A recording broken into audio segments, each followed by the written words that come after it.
Back in those days, holding guitar in hand, humming folk songs, and spending time making small talk among friends was an essential part of my college life. As I attended the Art Institute, I, Steve, began to immerse myself in oil painting.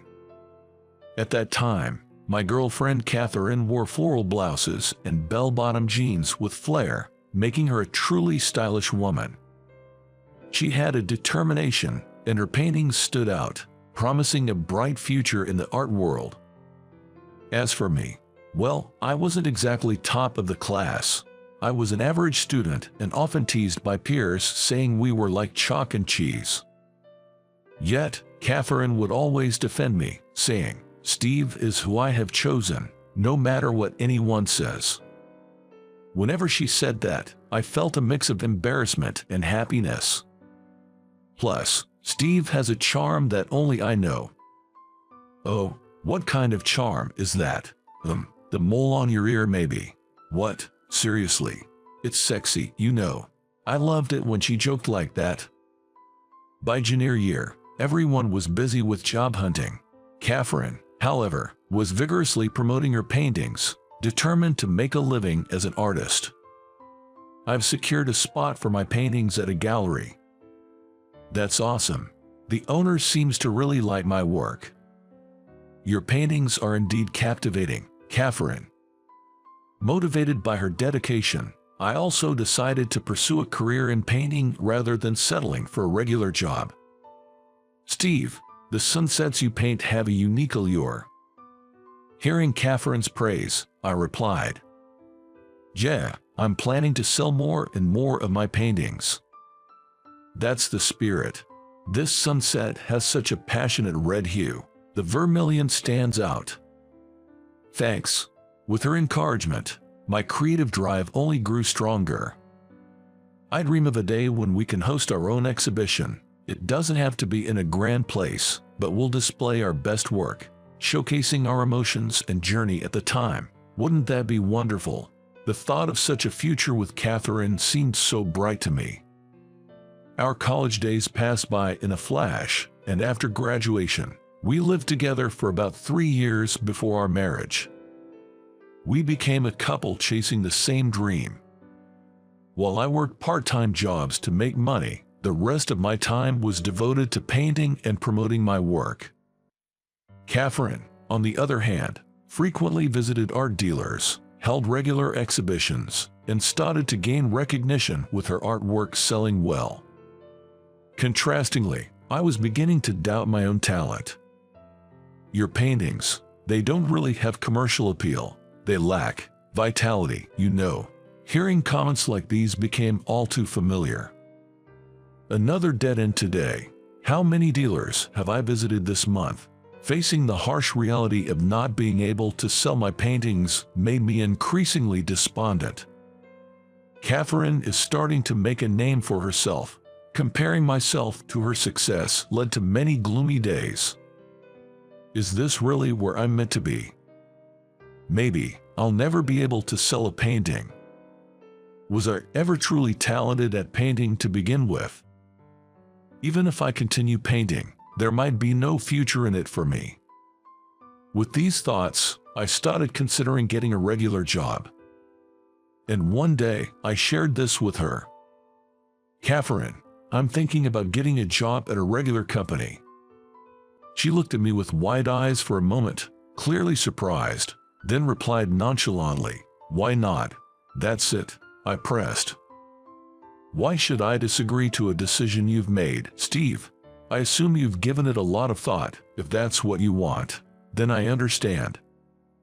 Irritated by her response, I snapped, "You're just looking down on me because you think you're talented, aren't you? You shouldn't be so self-deprecating. I'm just saying I shouldn't interfere with your personal decisions. You're a successful artist, Catherine. You don't understand how I feel. Why?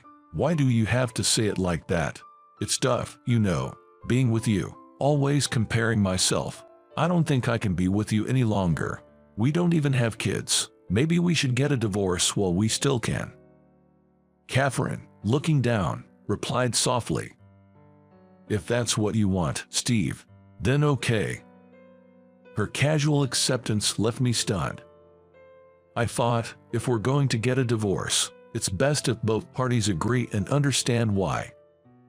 The next day, I went to the city hall to pick up the divorce papers, signed them, packed my things, and left our apartment.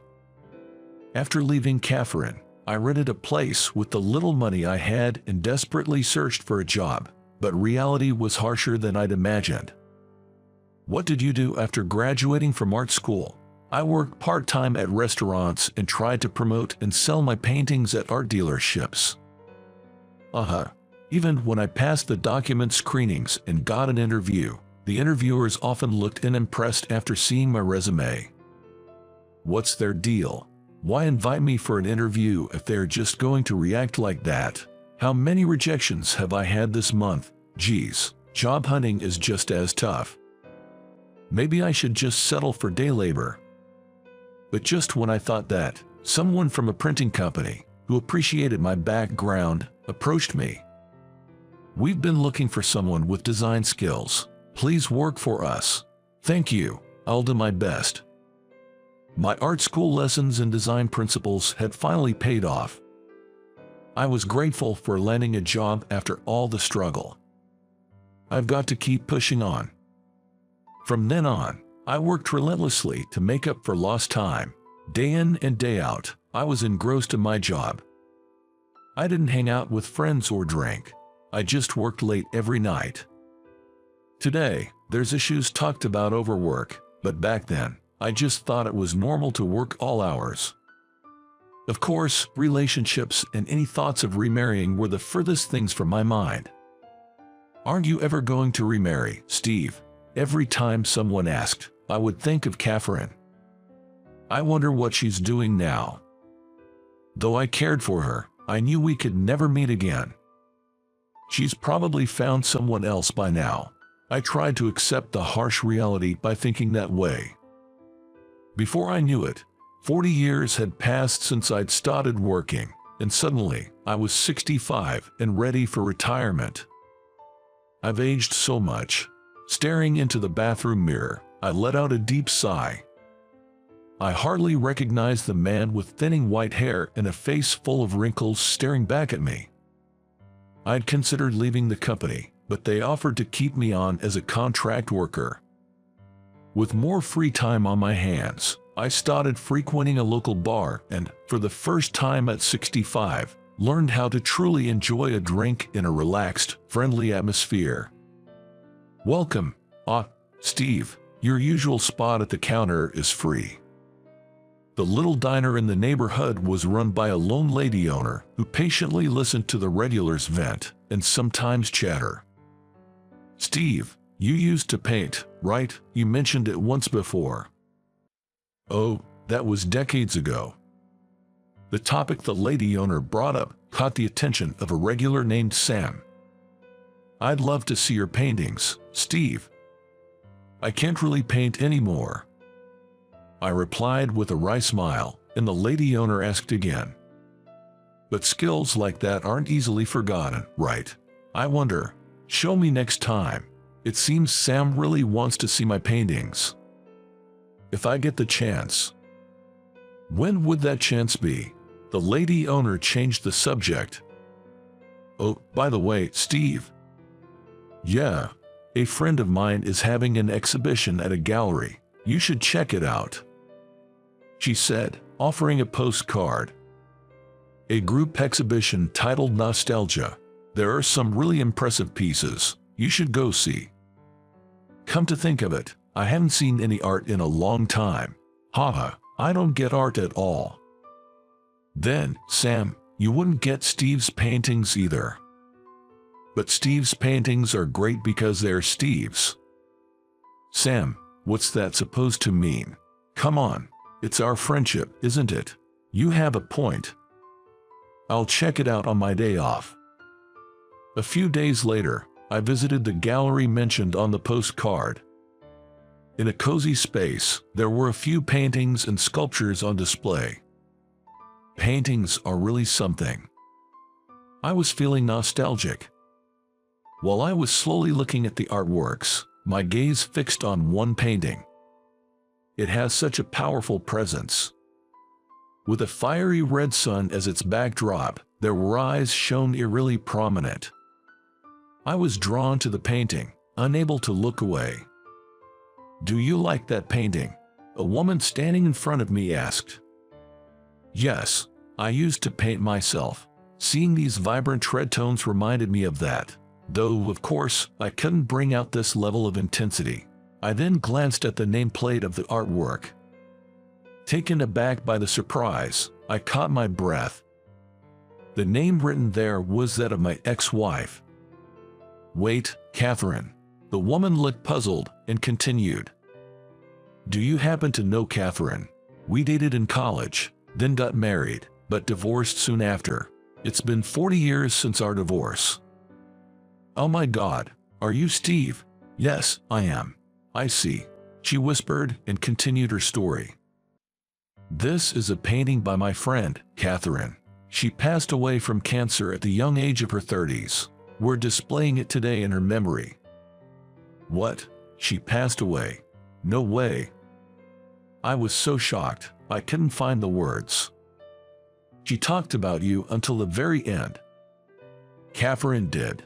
Catherine always regretted thinking that she might have crushed your talent. What? She was tormented by the thought that the more she pursued her art, the more you felt cornered. That can't be. She said she had no choice but to break up with you because she couldn't stand to see you suffer. I had no idea Catherine had been so concerned about me. I was overwhelmed with emotion and at a loss for words. "Steve, I have something to give you." "To me?" "Yes." She brought out a set of oil painting tools from the back. "These are the art materials Catherine used. I'm sure she'd want you to have them. But I've given up on painting. I've hung up my brushes." "Steve, when she painted this, Catherine said she wanted to recreate the vibrant red you used to paint with so passionately." I was speechless. She believed that if she could capture that shade of red, it might bring back memories of that time. "Oh, Catherine, please paint again, for Catherine's sake." She would have wished for it. With that, she handed me the art materials. "Only the red paints are used up." I looked at Catherine's painting again. She too looked at the artwork. Catherine must have put her heart and soul into the color red. Yeah, it's such a powerful red. Holding the vermilion paint, I couldn't hold back my tears. Later, I set up a canvas at home and started sketching, inspired by an old drawing of Catherine. It's been decades since I last painted. My skills are rusty. Looking at the sketch, memories flooded back. "If you're going to paint, make it beautiful." She had shyly said that while posing for me. Catherine's face flashed in my mind. "I'll paint you as the radiant beauty you are." Wow, Steve, this painting of a woman is so full of energy. It's a masterpiece. Come on, Sam, you always know what to say. From then on, I started painting again, and today I rented a small gallery to showcase the paintings I did for Catherine. At the center of the room was a large canvas with Catherine painted in it, shining passionately against a bright red sunset.